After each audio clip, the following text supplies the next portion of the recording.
Hello doctors. ये मेरे यानी डॉक्टर समीन मंसूरी के metaphorical meaning of mind rubrics का 12वां वीडियो है। इस वीडियो का rubric kleptomania steals money doctor Kent की रेपर्टरी में दिया गया है और इसमें सिर्फ कैलकेरिया कार्बोनिका दवाई दी गई है। क्लेप्टोमेनिया, ये शब्द क्लेप्टो और मेनिया इन दोनों शब्दों से बना है। क्लेप्टो का मतलब है चोरी करना और मेनिया का मतलब है किसी हरकत को करने की एक स्ट्रॉन्ग और इररेजिस्टिबल अर्ज जिसे पेशेंट कंट्रोल नहीं कर सकता। काप्लान्स साइकाट्री के अनुसार क्लेप्टोमेनिया एक इम्पल्स कंट्रोल डिसऑर्डर के साथ साथ एक ऑब्सेसिव कंपल्सिव रोग है जिसमें पेशेंट एक से ज़्यादा बार ऐसी चीज़ें चुराता है जिनकी कोई ख़ास वैल्यू नहीं होती और पेशेंट ये जानते हुए भी कि ऐसा करना गलत है खुद को चोरियां करने से रोक नहीं पाता। क्लेप्टोमेनिया में 5 स्टेजेस होते हैं। पहला, पेशेंट खुद को चीज़ें चुराने से रोक नहीं पाता। अक्सर जो चीज़ें पेशेंट चुराता है उसे वो खुद के लिए इस्तेमाल भी नहीं करता। पेशेंट हर बार एक ही वस्तु या अलग अलग चीज़ें चुराता है जबकि वो इन चीज़ों को आसानी से खरीद सकता है। मतलब चुराई हुई चीज़ अक्सर सस्ती होती है, महंगी, कीमती या मूल्यवान नहीं। दूसरा, चोरी करने से पहले पेशेंट को बहुत तनाव महसूस होता है और ये स्ट्रेस चोरी करने पर ही कम होता है।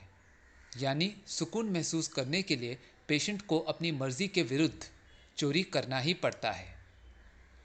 तीसरा, पेशेंट की चोरियों का कारण गुस्सा, बदला या डिल्यूजन नहीं होता है। चौथा, चोरी करने के बाद पेशेंट को बहुत गिल्ट और अफसोस महसूस होता है, लेकिन बावजूद इसके वो फ्यूचर में खुद को चोरी करने से रोक नहीं पाता है। और पांचवा, अक्सर चुराई हुई चीज़ को पेशेंट छुपा कर रख देता है और फिर उस पर ध्यान नहीं देता है, या फिर उसे फेंक देता है, या फिर किसी को दान कर देता है, या जहाँ से उसने चीज़ को चुराया है वहाँ पर उस चीज़ को चुपचाप जाकर रख देता है, या अपना गुनाह कबूल करने के बाद लोगों से माफ़ी मांगता है। स्टील, इस शब्द का मतलब है चुपचाप, बिना कोई आवाज़ किए और लोगों का ध्यान खुद पर से हटाकर किसी चीज़ को चुराना। जैसे पॉकेटमार बिना आवाज़ किए खामोशी से बटुआ चुराता है ताकि विक्टिम और आसपास के लोगों को पता न चले। मनी, मनी मतलब पैसा जो सिक्के या नोट के रूप में एग्जिस्ट करता है। तो इस रूब्रिक क्लेप्टोमेनिया स्टील्स मनी में पेशेंट पैसे चोरी करने पर मजबूर हो जाता है जबकि उसे पता है कि चोरी करना पाप है। यहाँ क्लेप्टोमेनिया को एंटी सोशल पर्सनैलिटी डिसऑर्डर के कारण की जाने वाली चोरियों से डिफ्रेंशिएट करना ज़रूरी है, क्योंकि जिन लोगों ने चोरी करना अपना पेशा बना लिया हो और जिनके लिए चोरी का पैसा ही उनकी कमाई का मेन सोर्स हो, उन्हें क्लेप्टोमेनिया कहना गलत है। जब एंटी सोशल पर्सनैलिटी डिसऑर्डर वाला पेशेंट चोरी करता है तो इसके पीछे उसका खुद का निजी फ़ायदा होता है और वह अक्सर अपने साथ दूसरे लोगों को भी शामिल करता है। ऐसा इंसान महंगी और कीमती चीज़ें चुराता है क्योंकि उन्हें बेचकर उसे अच्छे पैसे मिल सकते हैं। इसमें पैसा, सोना चांदी, हीरे मोती, इलेक्ट्रिकल गैजेट्स और पेंटिंग्स जैसी चीज़ें शामिल हैं। ये व्यक्ति या तो चुपचाप चोरी करता है या फिर मारपीट या छीना झपटी से चीज़ें चुराता है। और चोरी करने के बाद ऐसे लोगों को बिल्कुल भी अफसोस या पछतावा महसूस नहीं होता है। एग्जाम्पल 1, 35 साल की महिला को उसका हस्बैंड इलाज के लिए लेकर आया और कहने लगा, डॉक्टर साहब, मेरी वाइफ को एक अजीब सी प्रॉब्लम है। वैसे तो वो भगवान में बहुत मानती है और हर मंगलवार मंदिर भी जाती है, लेकिन वहाँ जाने पर उसे पता नहीं क्या हो जाता है। वो भगवान के आगे सिर झुकाती है और फिर अपने आसपास देखने लगती है।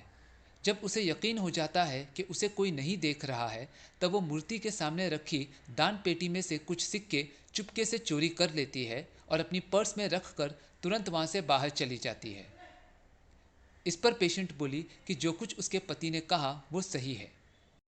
पेशेंट ने बताया कि मंदिर में दान पेटी को देखते ही उसमें से पैसे चुराने की उसे बहुत तीव्र इच्छा महसूस होने लगती है। ये फीलिंग इतनी स्ट्रांग होती है कि पेशेंट खुद को चोरी करने से रोक नहीं पाती। पेशेंट ने कहा कि भगवान का दिया उनके पास सब कुछ है और धन दौलत की कोई कमी नहीं है, लेकिन फिर भी पता नहीं क्यों वो ऐसी नीच हरकत करने पर मजबूर हो जाती है। चोरी करने के बाद पेशेंट को बहुत बुरा लगता है और फिर वो उन पैसों को भिखारी को दे देती है। एक बार तो मंदिर के पुजारी ने पेशेंट को पैसे चुराते हुए रंगे हाथ पकड़ लिया था। इस पर पेशेंट ने पुजारी को समझाने की कोशिश की कि वो जानती है कि चोरी करना पाप है, लेकिन वो ऐसा करने पर मजबूर है। ये सुनकर पुजारी ने पेशेंट की बात को समझने के बजाय पेशेंट के साथ झगड़ा करना शुरू कर दिया और पेशेंट को पाप पुण्य का लेक्चर सुनाया। पुजारी ने कहा कि मंदिर क्या चोरी करने की जगह है? अगर किसी को तुम्हारी इस हरकत का पता चला तो तुम किसी को मुंह दिखाने के लायक नहीं रहोगी। इसलिए बोल रहा हूं, ऐसी गंदी हरकत करना छोड़ दो। पुजारी का ऐसा असंवेदनशील विरोध देखकर पेशेंट वहीं फूट फूट कर रोने लगी। फिर पेशेंट के पति ने पुजारी से माफ़ी मांगी और पेशेंट को वहां से घर ले आया। तब से पेशेंट अपनी इस मानसिक रोग के बारे में बहुत परेशान रहती है। अगर छींक भी आ जाए तो पेशेंट टेंशन ले लेती है कि कहीं ये उसकी बीमारी का शारीरिक लक्षण तो नहीं।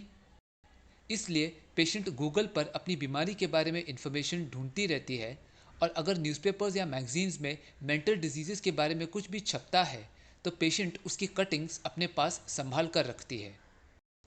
पिछले डॉक्टर के पास तो पेशेंट ने जिद पकड़ ली कि उसे अपनी इस बीमारी के बारे में जानने के लिए टेस्ट करवाना है और डॉक्टर को टेस्ट लिख कर देने के लिए कहा। जब डॉक्टर ने टेस्ट के बारे में मना किया तो इस महिला ने जो इन्फॉर्मेशन ढूंढी थी उसी के बेसिस पर उसने खुद ही ब्रेन का सीटी स्कैन और एमआरआई के साथ साथ ईईजी भी करवा लिया, सिर्फ इसलिए ताकि उसे पता चल जाए कि आखिर वो क्यों इस बीमारी से पीड़ित है। फिर पेशेंट ने डॉक्टर को कहा कि उसने ऐसा सुना है कि कुछ दवाइयाँ पहले तकलीफ को बढ़ाती हैं और फिर उन्हें कम करती हैं, तो डॉक्टर उसे ऐसी तकलीफ बढ़ाने वाली दवाई न दे। वो बेचारी पहले ही इस बीमारी से परेशान है तो उस पर रहम करे। दो साइकाट्रिस्ट से इलाज करने पर भी जब पेशेंट को कोई फ़र्क महसूस नहीं हुआ तो उसे ऐसा लगता है कि इस रोग से उसे कभी छुटकारा नहीं मिलने वाला है और जो चोरियां उसने की हैं उसके लिए भगवान उसे कभी माफ़ नहीं करेंगे। तो इस केस में एक तरफ ये पेशेंट कह रही है कि उसके पास पैसों की कोई कमी नहीं है, तो ये रूब्रिक है डिल्यूजन, वेल्थ, इमेजिनेशंस ऑफ। दौलतमंद होने के बावजूद पेशेंट मामूली छुट्टे पैसे चोरी करने पर मजबूर है, तो ये रूब्रिक है क्लेप्टोमेनिया, स्टील्स मनी।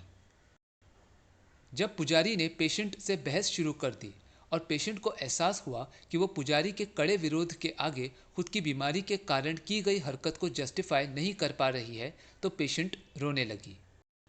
ये रूब्रिक है वीपिंग व्हेन रेमोन्स्ट्रेटेड।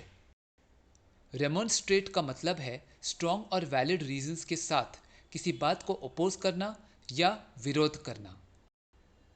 अब पेशेंट अपनी बीमारी को लेकर हमेशा परेशान रहती है और इसलिए हेल्थ से जुड़ी ज़्यादा से ज़्यादा इन्फॉर्मेशन कलेक्ट करने लगी है। तो ये रूब्रिक है anxiety, hypochondriacal, mania to read books, medical books. अपनी बीमारी को जानने की इच्छा ने पेशेंट को मेंटली इम्बैलेंस्ड बना दिया है और इसलिए वो डॉक्टर से बार बार टेस्ट करवाने के लिए इंसिस्ट कर रही थी। मना करने पर पेशेंट ने खुद से ही ब्रेन स्कैन्स करवा लिए। तो ये रूब्रिक है delirium with light desire for. Patient को दवा से अपनी तकलीफ के बढ़ने का डर सता रहा है, तो ये रूब्रिक है फियर ऑफ सफरिंग। सफरिंग मतलब किसी तकलीफ या असुविधा को झेलने पर मजबूर हो जाना क्योंकि आपके पास उसे बचने का रास्ता नहीं है। यहाँ पेशेंट खुद को एक बेचारी और दुखियारी पीड़ित महिला बता रही है और डॉक्टर से भी दया की विनती कर रही है, तो ये रूब्रिक है पिटीज हरसेल्फ। पेशेंट को ये लगता है कि इस मानसिक रोग के साथ साथ उसे अपने गुनाहों के लिए माफ़ी भी नहीं मिलने वाली है, तो ये रूब्रिक है despair religious of salvation. Salvation का मतलब है किसी तकलीफ या पापों से छुटकारा या मुक्ति मिलना।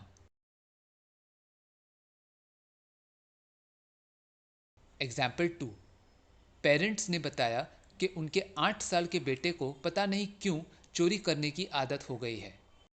जब भी वो लोग किसी होटल या कैफ़े में जाते हैं और खाने का बिल पे करने के बाद फोल्डर या ट्रे में टिप के लिए 5-10 रुपए रखते हैं, तो उनका लड़का उनकी इस हरकत पर ध्यान रखता है। जब वो लोग होटल से निकलते हैं तो लड़का उन सब के जाने का वेट करता है और फिर वो टिप के पैसे चुपचाप अपनी पैंट के पॉकेट में डाल देता है। उन्होंने अपने बेटे को ऐसा 3-4 बार करते हुए देखा है। इसका कारण पूछने पर बच्चे ने कहा कि पता नहीं क्यों, लेकिन ऐसा करने पर उसे बहुत अच्छा लगता है। जब तक वो चोरी नहीं करता है तब तक उसे रिलीफ नहीं मिलता। अगर घर में टेबल पर छुट्टे पैसे पड़े हों तो बच्चा उन्हें नहीं चुराता, लेकिन वो सिर्फ होटल्स में ही ऐसी चोरी करता है। फिर लड़का बोला, मैं उन चुराए हुए पैसों को खर्च नहीं करता, बल्कि अपनी मम्मी के पर्स में रख देता हूँ। लेकिन मुझे नहीं मालूम मुझे ऐसी चोरी करना क्यों अच्छा लगता है। ये बात बच्चे की माँ ने भी कंफर्म की। फिर पेशेंट की मम्मी बोली कि यूं तो उनका लड़का अपनी उम्र से ज़्यादा समझदार है, लेकिन पढ़ाई में उतना अच्छा नहीं है। 8 साल की उम्र में उसे ये पता है कि उसके 2 साल के छोटे भाई को कब खाना देना है, कब उसका डायपर बदलना है, और कभी कभी वो खुद से ही ये सारे काम कर लेता है। हमको भी बोलेगा कि बुखार है तो प्लीज़ खुद से दवा मत लो, डॉक्टर को पूछो और फिर दवा लो। लेकिन पता नहीं ये मैथ्स में बहुत गलतियां करता है। दुकान से चीज़ें लाने पर पैसे पूरे लौट आएगा, लेकिन जब पूछेंगे कि कौन सी चीज़ पर कितना डिस्काउंट मिला तो ये गलत वैल्यूज़ बताता है।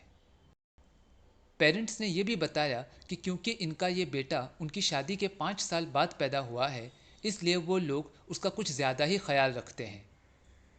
उसे ज़्यादा धूप में खेलने नहीं देते और उसे ज़्यादा ऑयली चीज़ें खाने भी नहीं देते। अब इस प्रोटेक्टिव बिहेवियर की वजह से स्कूल में बच्चे को एडजस्ट होने में प्रॉब्लम्स हो रही हैं। स्कूल टीचर ने बताया कि जब वो पेशेंट के होमवर्क में गलतियां निकालती है, खासकर मैथ्स में, तो अक्सर क्लास के बाकी बच्चे पेशेंट पर हंसते हैं और पेशेंट को ये बिल्कुल भी अच्छा नहीं लगता। इसलिए पेशेंट अक्सर स्कूल न जाने के लिए पेट दर्द का बहाना करता है। इतना ही नहीं, बच्चे की मम्मी ने बताया कि जब भी इसे होमवर्क करने को बोलो तो फिर से बीमार होने का नाटक करता है।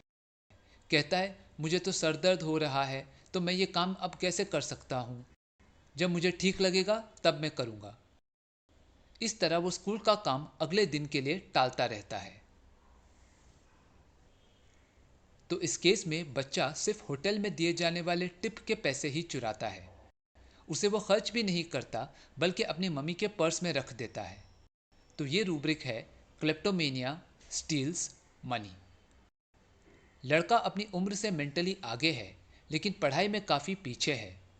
तो ये रूब्रिक है precocity but does not perform to capacity at school. Maths यानी नंबर्स में पेशेंट बहुत गलतियां करता है। तो ये रूब्रिक है mistakes making in calculating. Parents ने माना कि उन्होंने बच्चे को बहुत ज़्यादा सुरक्षित माहौल में पाला है, जिसके कारण उनके बेटे को स्कूल में बाकी बच्चों के साथ एडजस्ट होने में प्रॉब्लम्स आ रही है। तो ये रूब्रिक है elements from excessive parental protection. Patient को स्कूल बिल्कुल भी अच्छा नहीं लगता है। तो ये रूब्रिक है school aversion to. Patient school जाने से पहले बीमार होने का नाटक करता है। इसी तरह जब पेशेंट को होमवर्क करने के लिए कहा जाता है तो वो सिर दर्द या पेट दर्द का बहाना बनाता है। तो ये रूब्रिक है feigning to be sick. Class में जब पेशेंट की गलतियां निकाली जाती हैं तब बाकी लड़के उस पर हंसते हैं। ये बात पेशेंट को बहुत बुरी लगती है। तो ये रूब्रिक है sensitive to being laughed at. बच्चा अपना होमवर्क वक्त पर पूरा करने के बजाय अगले दिन पर टाल देता है।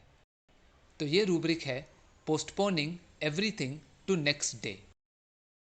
फेनिंग टू बी सिक और एग्जैजरेट्स हर सिम्टम्स, इन दोनों रूब्रिक्स के डिटेल्ड डिफरेंसेस मैंने अपने प्लमम मेटालिकम के video delusions people appeared like dolls में दिए हैं। उसका लिंक डिस्क्रिप्शन में है, तो आप उसे रेफर कर सकते हैं। So to summarise, calcarea carb patient एक बहुत सेंसिटिव व्यक्ति होता है। वो बुरी घटनाएं और किसी के साथ हुई क्रूरता बिल्कुल भी बर्दाश्त नहीं कर पाता। इसी तरह अगर किसी की मौत बीमारी के कारण बड़े दर्दनाक तरीके से हुई हो तो पेशेंट उसके बारे में सुनकर भी अपसेट हो जाता है। यहाँ तक कि अपनी खुद की प्रॉब्लम्स या किसी अप्रिय घटना के बारे में बताते समय भी पेशेंट बहुत अनकंफर्टेबल महसूस करता है। और अगर पेशेंट को बिना काम के बैठे रहना पड़े तो उसे चिड़चिड़ापन महसूस होता है, क्योंकि ये सारे डिस्टर्बिंग थॉट्स उसके दिमाग में आते रहते हैं। इसी तरह परेशान होने पर पेशेंट को काम करने की इच्छा महसूस होती है और खुद को किसी न किसी काम में व्यस्त रखने पर पेशेंट अच्छा महसूस करता है।